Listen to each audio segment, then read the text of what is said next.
Now, we all use analogical thinking. It's just that some of us are better at it than others. So what is it exactly? Well, analogical thinking refers to the cognitive processes of identifying and recognizing similarities between different situations or contexts of domains. And what we do is we draw parallels from one thing and we make connections to another thing. And we can even transfer knowledge or insights from one context or another.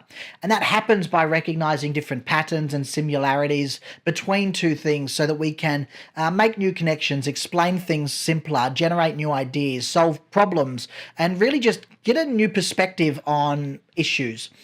So analogies serve as the foundation of analogical thinking. And an analogy is a comparison between two or more things that highlight their shared characteristics or their relationships.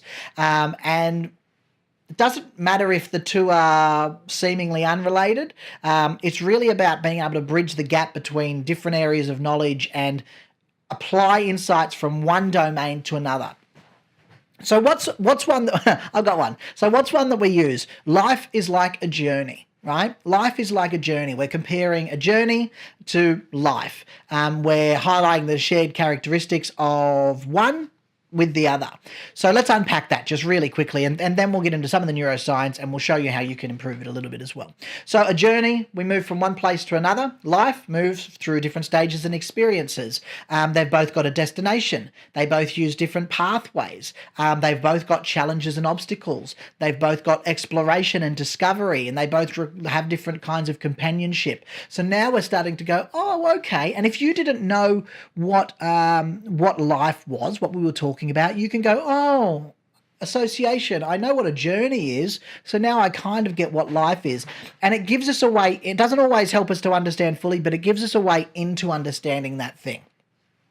So where is this useful? Well, this is like if we are faced with a problem or we're trying to explain something and we can't quite get it across.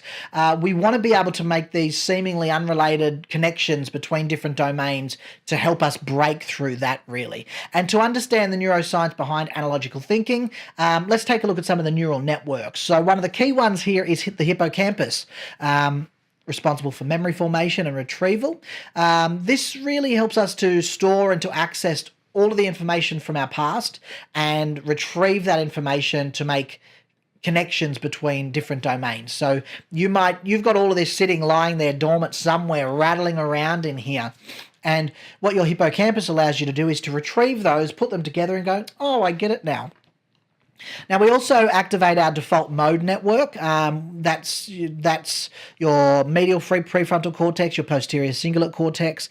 And this is the part of our brain that activates when our mind starts to wander and when we engage in introspection or creative thinking as well. And it really helps us to come up with new ways to look at things. Now, we've also got different neurotransmitters in play, dopamines there, serotonin as well. Give us that feel good, give us that reward that we want, help us to regulate our mood, help us to regulate our emotions as well. All right, so what are some practical strategies that we can put into place to actually enhance our analogical thinking? Now, some of these are things that you probably know. Most of these will be things that you know, but they're probably not things that you're doing as well. So this will be a bit of a reminder checklist with some new things in there. First of all, cultivate a curious mind.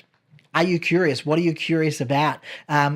Curiosity is really the driving force behind analogical thinking. Find those things that give you that sense of wonder. Find those things that give you a desire to explore different perspectives and different subjects and different domains and ask questions that go beyond that surface level. Find out how do things work? How does it all go together? The more that we feed our curiosity, the more we come into contact with, the more connections that our brains can make. Second thing is seek out analogies. Actually train your brain to actively search for analogies between unrelated domains.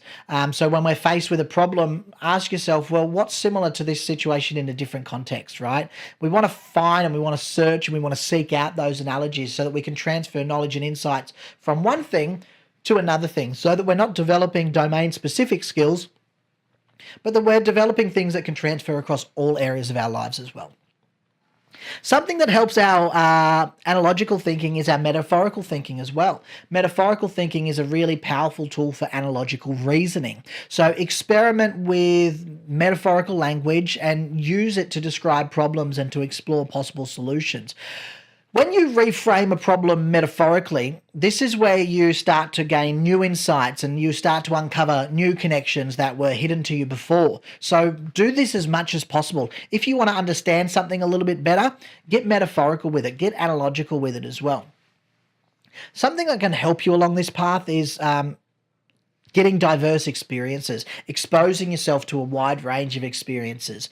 Now, this means go deeper on the things that you already know and start to expand and step outside of the things that you already know. Attend different conferences, engage in collaborations, different cultures, different art forms, not just the ones that make you feel comfortable. Find the ones that you kind of don't like, if you're a music fan, if you're a classical music fan, listen to some heavy metal. See what that does for you. And when you do it, start to try and make some connections between the things that you don't like, the heavy metal, and the other things that you already like. And when we start to get these diverse experiences, we start to get start to build up a bank of analogical material that can fuel our creativity. And that should be one of your goals, to build a knowledge repository, creating a repository of knowledge by reading widely, watching a whole bunch of different things, being aware of the biases that are involved and that are involved in those things as well, and also taking notes on different concepts and different ideas. And think about how you're organizing this repository. It should be in a way that allows for easy retrieval and cross-referencing. Basically, give your brain a big pool of information to draw upon when you're seeking analogies. The more you know, the more that we can connect, right? Now, we also want to engage in analogy exercises. So challenge yourself with analogy exercises and puzzles. Practice finding these similarities. Dedicate time to actually doing it. And collaborate and share ideas with other people. Brainstorm collectively. Ask people what analogies they would come up. How would you explain this to me? How would you do this? What is this like? How is this similar to something that you've seen in your life before? So it can be really powerful, analogical thinking. It can help us to make connections between diverse domains, and it can help us to come up with new problems and to come up with new creative insights as well. So think about how you can start to unlock that brain's potential, how you can enhance your ability to find those analogies and to generate those new ideas. Embrace curiosity, seek out those diverse experiences, and also cultivate your metaphorical thinking as well. That is so useful here. It's all about finding those connections. It's all about finding those ways to make things simpler for ourselves and for other people as well. That's all for now. Bye now.